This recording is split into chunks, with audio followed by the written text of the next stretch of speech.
Welcome to the Juniper podcast, where we chat with the most fascinating people in the pet space and dive into ways to keep our pets happy, healthy, and enriched. If you're a little obsessed with your pets like we are, you're in the right place. Let's dive in. Hello and welcome to the Juniper podcast. I'm Haley Young here with Taylor Finton, Canine Enrichment aficionado. She's the voice behind the popular social media account Bindy's Bucket List, and she's the author of a new book called The Happiest Dog on the Block, which is so exciting. I cannot wait to hear about the book. But first, just as a little bit of introduction, can you tell us a bit about your dogs, Bindy and Rosie, and, just a brief origin story of what got you into this nerdy dog space? For sure. So thank you so much for the introduction and for having me. I'm thrilled to be here. A little bit about my two girls. There's Bindy and Rosie, and they are both rescues. They're both what are called village dogs. And they just keep me on my toes constantly. They are very similar, but very different. And we often joke that Bindy was like not a puppy when we adopted her. She was like immediately an old lady. Whereas Rosie was our puppy. Like she threw us for quite a loop all the time. But they teach me so much every single day. They very much keep me busy and they keep me laughing like nonstop, especially Rosie. She's so not serious, whereas Bindy's very serious. They are so fun to watch. I mean, of course, I think that's one of the draws for a lot of us in the online dog space is relating and loving other people's dogs from afar. But then also you combine it with so much of your human voice and, really show the person behind the account and how your life intertwines with their life and how that all works together. So what introduced you to the canine enrichment world? Well, it was very interesting. Let's just say that. My journey through this has morphed through so many different dimensions. And I know in the previous question you asked like how I got here. And originally it was just to introduce the dogs and keep their updates happening to their rescue, right? So I was originally just posting so that they could see what was happening, what we were doing. And then, of course, like most of us, you get curious, right? And I think curiosity is such a great element to have with our dogs because we want to be curious of the best things we can do for them. How can we keep them the healthiest? How can we keep them the happiest? And like many people, I was giving my dogs enrichment options without even knowing what they were or the scientific background of them. So there I was giving my dogs these things, seeing how much they enjoyed them, seeing how much they benefited from them. But I had no like scientific concept yet, right? So when I got into this space, I originally just started posting like things that I was feeding my dogs and the toys that I was giving them and all of these just things that I thought were helpful because when I was finding them, they were helpful for me. But it wasn't until I got into the actual science and was like looking into studies and looking into classes and looking into all these things where I was like, this is so much bigger than I ever could have imagined. And I just have to talk to everybody about it. Oh, yeah. It is such a complex world. I mean, like all of dog parenting and dog training is so complex. And you bring such an accessible voice to the space. I think that that's really helpful. So, knowing that things are nuanced and semantics are sometimes messy and like enrichment is a word that's become more common in like the mainstream dog parent discourse, but I think that people still define it differently sometimes. What's your personal definition of canine enrichment? This is a great question because, like you said, enrichment is such a large umbrella that it can mean different things to different people and also different things to different dogs. So for me, canine enrichment is one of those things that just taps into these innate needs that our dogs have. It's essentially providing them safe, happy outlets that let our dogs be dogs. That's like the core of it to me because every dog out there is so different in what they like and what they would like gravitate towards. So it's really interesting for me to see how people integrate enrichment, whether they know it or not, in their own homes with their own individual dogs. Because let me tell you, nobody's routine is the same. It's really, really interesting, right? Especially for you, Haley, like you're living this incredible life in your van. Like what you guys do for enrichment is going to be so different than what I do in like a standalone home, right? It's going to look so different, but both are really cool. So I think that's what makes it really cool to talk about, because it spans over so much and it can be so beneficial, right? Just tapping into those things. Absolutely. Yeah, I think, like you said, our environments play such a role. And the example of living in a van and having such a small space means that a lot of what people consider enrichment at a surface level, like tons of different toys and fun things like that, we just don't have room for. But, enrichment isn't just defined by the toy. You have a really great post on your Instagram account, Bindy's Bucket List, that like shows a photo of a Kong and a bunch of different things and asks, is this enrichment? And your answer is, it depends. For everyone listening, we will link this particular post in the show notes so that you can go and check it out, which kind of leads into the next question, which is a bit of a big one. You can say multiple things if you need to. What do you think is most misunderstood about canine enrichment? This is a good one. And there's a few things. I think one of the biggest ones I see, especially online, is that enrichment isn't just food. So a lot of people gravitate towards food enrichment. And I totally, totally understand why, right? People like results that they can see. So when it comes to things like food and toys and all those little puzzles that involve food, people see the immediate want and happiness from their dog. The dog gets excited when you take the treats and toys out. They're working happily at their puzzle. That's easy to see, right? So people think it's really crazy sometimes. And I talk about this in my book when I mention things like music or giving your dog a choice on different places where they can lounge in your home, or just different elements you can add within your home, within your yard, within what have you, your apartment, your van, like anything like that you can add to give them a sense of choice, right? So people look at me and they're like, well, how would I even know? And that's kind of the beauty of enrichment, is there's so many things that we can try. And if you're just open to kind of going on this journey and like just seeing what's going to work, what's not going to work, and just waiting to see the results, you'll be very, very surprised about what you find. And a great example of that is I recently got a white noise machine. And it's for babies. And most people are like, why would you have a white noise machine? And having very noise sensitive dogs, it has been so great for us to use for things like camping, or things like when we're away somewhere in a different environment. And you can watch the dogs calm down when there's a sense of having that white noise, right? And that's an example. That's something that's contributing to their environment, that's calming them down and making them happier. So there's just so many really neat things out there. And I think people just need to realize it's not just food. And there's so much more out there. It's such a good point. And I think so many of us gravitate towards the food, especially like earlier in our journeys into, getting to be slightly more nerdy dog parents, because we feed our dogs every day. Like that's already a thing that happens. And so it's a really low barrier to entry to start incorporating enrichment via food, because like most people I know, their dog eats 2 meals a day. Some people I know, their dog eats 3 meals a day. And it's like, okay, that's 2 built-in opportunities. And that can be such a lovely place to start. But like you said, it's not comprehensive and misses some of the other sides of it. I think that one of the first things that really stuck out to me about your account way back when I first started following you was the idea of like a sensory outdoor garden space for your dog. And I had never considered that I could set up scents for my dog to smell like in our own living space. I was like, sniffing is a thing that happens on a walk at the park. And that was just a mind-blowing moment for me. What made you start thinking of it as so much more than just food? What made that click for you? I love that you brought up the yard, because that was a huge thing, especially during COVID, and people were going crazy about it.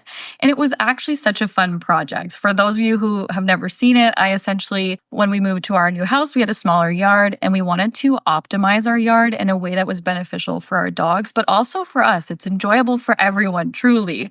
So we added a sniffy wall. We added like a sensory pathway with different kinds of things that our dogs could interact with via touch. We added things that they could eat, like blueberries, raspberries, things in the garden like that. It was so much fun. And you know what? My dogs loved it back there. And I think it just opened that mindset for people to think outside of the box. And for me, like my dogs are very food motivated. which is lucky because there's many dogs out there who aren't.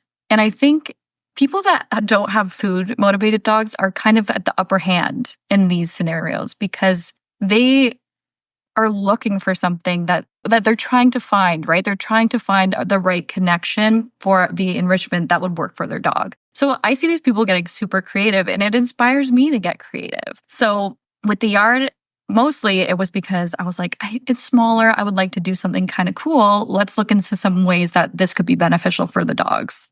And it did turn out so cool. Like just thinking about enrichment beyond food. I can't overstate how key that was for me in my personal journey with my own dog, Scout, and how much it helped me understand dogs as a whole and fulfillment and the various ways that we can interact with them. I think of one example for us that we've gotten to experience lately is right now we're in Utah, which has a bunch of public land and a lot of hiking and a lot of opportunities for off-leash hiking. And I see Scout really enjoy like the physical experience of leaping over objects and climbing things and like moving her body in that way. And I think a lot about anthropomorphizing in a critical way so that I am not overblowing it because obviously dogs are not people and dogs are not actually kids. But I swear sometimes it's like she clears a rock and then looks back at us like she's just like bursting with pride. She reminds me of like if you've ever seen a really cute toddler run around and be like, I'm so fast, I'm the fastest. Like that's kind of how she feels. And do you consider that physical enrichment? Like what are some ways, because it's a huge privilege to have safe and legal spaces for our dogs to experience that off leash. And that's not something that we had with Scout for years and years and years of our journey. Do you have recommendations for incorporating that in more urban environments or within one's own home? I love that you brought this up because we recently found these private off-leash parks by us, and we have been taking the dogs there so frequently because it's extremely affordable. It's completely private, and the two that we go to are 7 acres and 10 acres. Oh, amazing. Yeah, it's so amazing. And for us, similar situation. I like to be extremely respectful and have my dog on leash pretty much everywhere publicly, right? Like I'm just not the person to let my dogs off leash unless they're in a safe space where I can do it. And that's very, very rare to find for me, especially in like more of a like suburban setting, right? There's dog parks around, but for us, just dog parks are not a mix for us. Bindy's very dog selective. It's just not really where we would take them. The feeling I felt, I don't know who was happier, honestly. We let them off leash. It was like Joe and I were like, this was just so joyous for all of us. Like I could have just watched them. It was so amazing. And something like that is just, it taps into so many types of enrichment. Physical, mental. You're watching your dog sniff everything. They're running, they're chasing, they're chewing, maybe they're digging. It hits so many elements. And I think just watching them in those moments is really, really special. So I really hope that that kind of thing catches on. It's slowly starting to catch on in my area. We're so fortunate to have two. Like we didn't even have anything close to it where we lived previously because there's a demand for it. Like these parks are selling out, right? People want something like this. And as long as it's affordable and accessible for people, I think that people will continue to come all day long. Yeah, I see services like Sniff Spots and even a couple of Sniff Spot competitors coming onto the scene. And it's so cool, especially for those of us who have dogs that fit under the umbrella of reactive, which is in itself a loaded term. We talked about semantics earlier with the word enrichment. Reactive is a whole other thing. And enrichment is important for every dog, obviously. I mean, every dog on the entire planet, even the street dogs and the village dogs who don't live with people are still getting their own forms of enrichment when you watch them move through the world. But have you seen specific impacts of that with anxiety, reactivity, some of those things that we often term behavior problems? Yeah. And I totally understand, especially like I often joke that like many of the quote unquote negative behaviors, right, that people say or like want to stop, like, oh, I don't want my dog to chew my shoes. Oh, I don't want my dog to dig in my garden, are a lot of the behaviors that people think are bad when really they're just instinctual. So when it comes to having like a quote unquote reactive dog, anxious dog, people need to realize that so many of these games, activities, environments that we can provide for our dogs are anxiety reducing. And I see that all the time with Bindi. Bindi has been a nervous Nelly since the day we brought her home. And obviously, she was a street dog. She was a village dog. She had a very different upbringing, and her genetically, that's going to affect her with just everything going on there, right? So genetics play a huge role. When we brought her home, you would notice right away by integrating certain games, activities, she would gain her confidence. She would just get a little bit more confident. She'd work through things a little bit better. You could see her thinking about stuff, which even to this day is so fascinating to me when you watch their like cogs turning, right? So even I recently posted about how enrichment can help mitigate fear, anxiety, and stress in things like nail trims, bath times, like helping your dog work through these negative emotions that they might be having and creating a more positive atmosphere where your dog can feel okay to work through things. I've seen that a lot with Scout too, like the process of helping her think through structured, supported situations translates into her thinking through other situations on her own.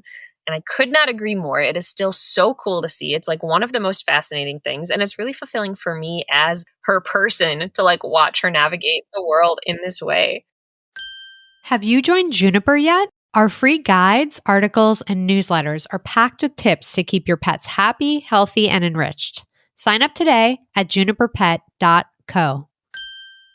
I think that sometimes a conversation that happens with enrichment is what you were saying about the bad behaviors. If you encourage your dog to shred newspaper or shred a cardboard box or like chew on these enrichment objects, that will translate into them doing that when you don't want them to do it. Can you help dispel that myth a little bit for us and, talk about some strategies that can be implemented so that it doesn't play out that way? This is a great question, and definitely one that gets brought up a lot. It's like, will enrichment make my dog this destruction monster? And Shay Kelly talks about this in his book and on his blog. And he puts it really brilliantly. He says, for example, say you're taking your leash out of a cupboard, right? Your dog gets excited about the leash because they know they're going for a walk. They're not excited or going into the closet to get that leash itself, right? It's the routine. It's how we do things, and our dogs are just so in tune to knowing our routines. And again, it's not the leash that's magic. It's what's happening after it. So a big thing that I like to recommend with enrichment is make it routine oriented.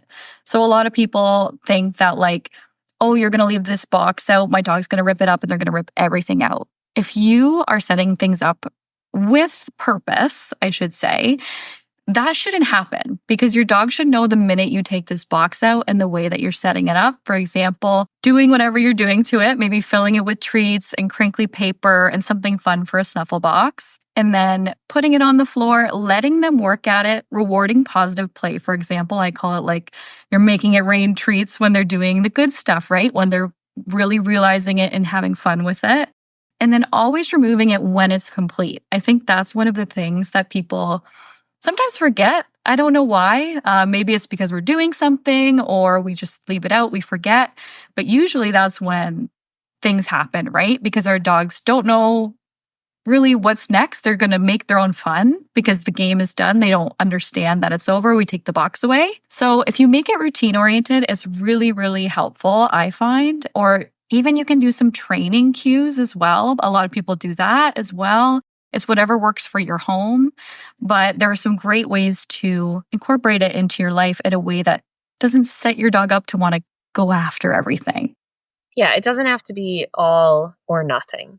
Do you think that there's an element at play too of when we satisfy our dog's instincts in these safe, structured ways, it makes it easier for them to resist the impulse in situations where it isn't appropriate?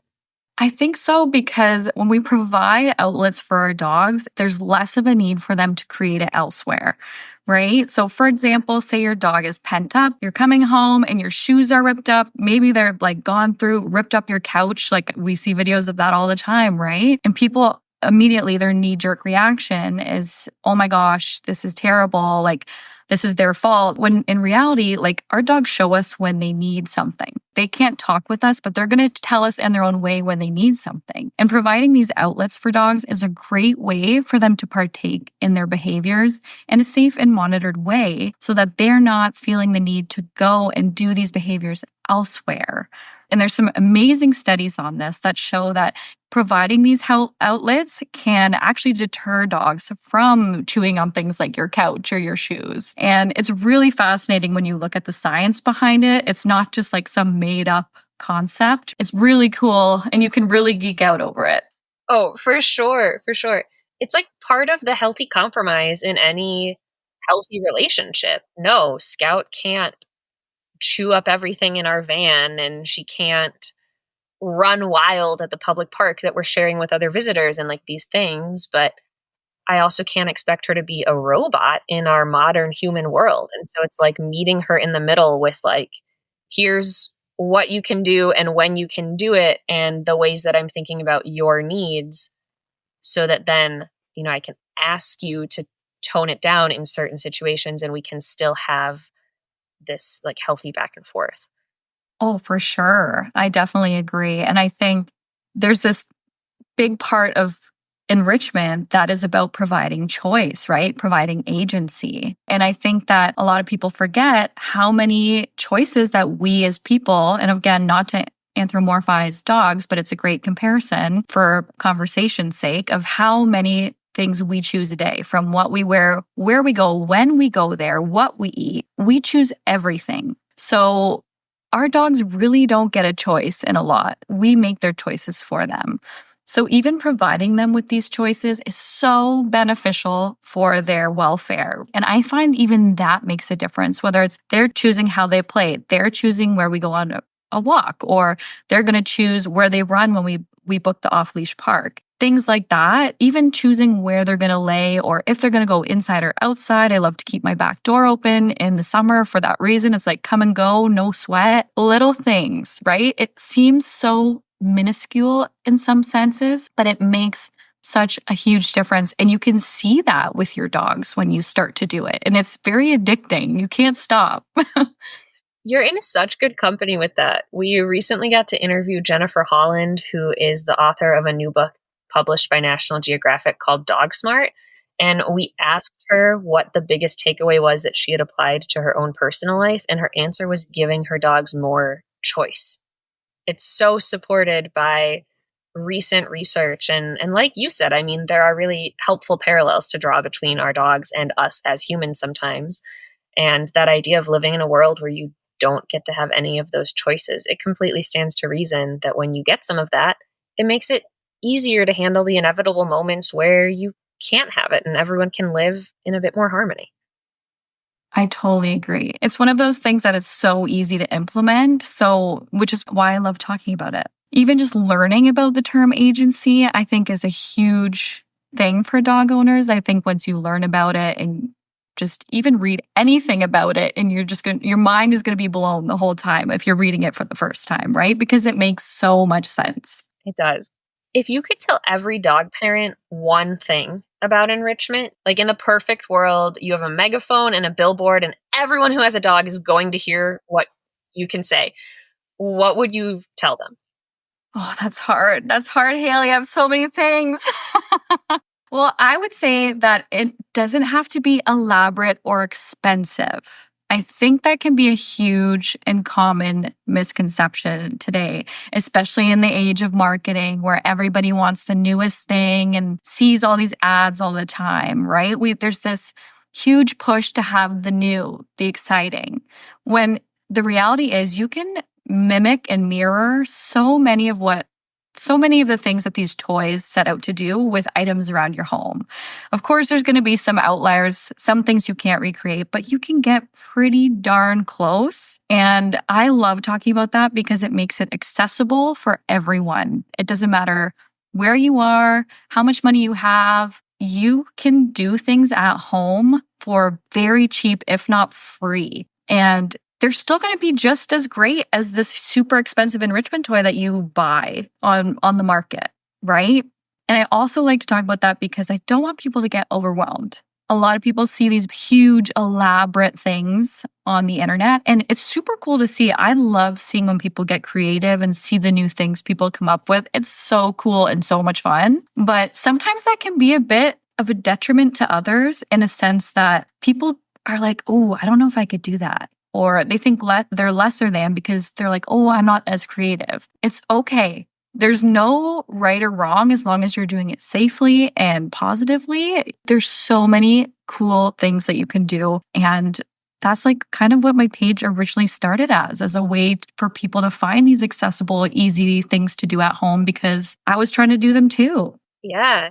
The best and worst part of social media, I think, like getting the inspiration and finding the connection, but then sometimes the comparison follows only a step behind. And it is so key. It ties in well to the idea that enrichment is not just food and enrichment is not just a specific object. It's this larger concept that we can apply in a whole bunch of ways. On that note, what are your top 3 go-to forms of enrichment right now? So my dogs, like I said, are very food motivated. So food motivated enrichment, they love. So one of my favorite actual toys that you can purchase is like the Kong Wobbler. We have had that ever since the dogs were puppies. And we even bring it with us when we travel, like those crazy dog people. We totally are those people because it's great. The dogs are able to decompress. If you don't know what a wobbler is, it's essentially like a heavy based giant Kong that has a hole in the middle and dry treats can like come out of it. And it's super easy to clean as well, which is one of my favorite things about it as well. Things like that. Snuffle games are huge in our house, whether it's like a snuffle box, a scatter feeding outside in the grass, sniffy walks, like anything to do with scent is huge. Especially my dogs are village dogs. They're known like scavengers and foragers. So genetic wise, they're all over that. Also, we talked about it a little bit today, but honestly, one of my most favorites to see the dogs do are the off-leash time at the off-leash park. It's one of those things that I just wish everybody had access to, and maybe one day people will. I really hope they will. But again, if you can't have that off-leash time, get something like a long line or a sturdy tape flexi. I know some people are very anti-flexi. Haley, you and I have talked about how flexis can be great if used responsibly, underline responsibly, but they can be great for giving your dog as close to off-leash time as you can get if you don't have access to these places. And we did that a ton in the pandemic. We did tons of long line, going to the park, an empty park, letting the dogs have choice of movement. And there's, like I said, all of them are pretty cheap. All of them are pretty accessible. It's just about what works for your dog. And those are some of my dog's favorites for sure. Such a good list. I have one final question for you, and I saved it for the last because it's the one that I've been dying to know everything about.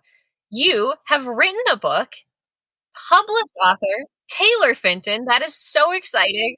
I'm so proud of you and so happy for you. And tell us about this book.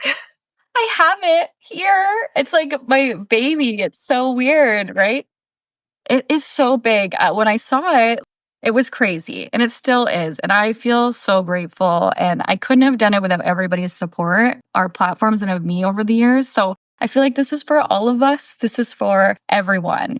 And basically, it's going to have all of your basics in here. If you've never heard of enrichment, or maybe you're just starting out, I'm really hoping this is like the stepping stone for further learning. And even if you have heard of enrichment before, I'm hoping there's some new like concepts or just new ways of thinking that you can approach with your dog in your own life. And it includes honestly everything from DIYs, recipes, tidbits, science, just there's a little bit of everything in there. It's like a little Mod Podge.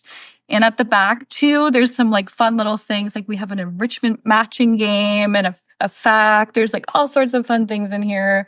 There's all sorts of pictures that I've taken over the years, step by steps.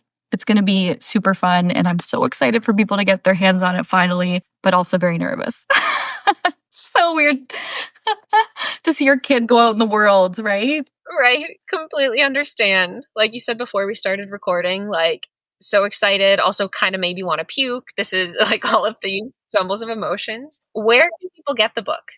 So the book, if you're in the US, it's going to be available at Target, at Barnes & Noble, Amazon. In Canada, it's going to be Amazon, Indigo, and we're going to launch everything in the UK and Australia in the new year. But there's going to be some other little pop-ups as well. Everything will be updated on my page. I try to keep all the links in like little kind of US and Canada tiers to make it easy for everybody to find out where they can order it from. But it's really surreal still. Like, I feel like on Tuesday, if you need me, I'll be like fainted and vomiting, but we'll make it through. We will absolutely make it through. I'm so excited for it to reach the world. It's going to be such a great introductory guide. And thank you so much for taking the time to talk with me. Is there anything that we didn't cover that you really want people to know? No, I'm just so excited to be here. Thank you so much for letting me talk about the happiest dog on the block. And if anyone ever has questions for me, you can find me at Bindy's Bucket List on Instagram, TikTok, Facebook, and also on our website on www.bindysbucketlist.com. Awesome. Thank you so much, Taylor. Thanks for listening to the Juniper podcast. Don't forget to sign up at juniperpet.co for guides, articles, and newsletters that make pet parenting easier. And if you're a pet brand looking for creative content that connects, drop us a line at juniperpet.co. We'll see you next time.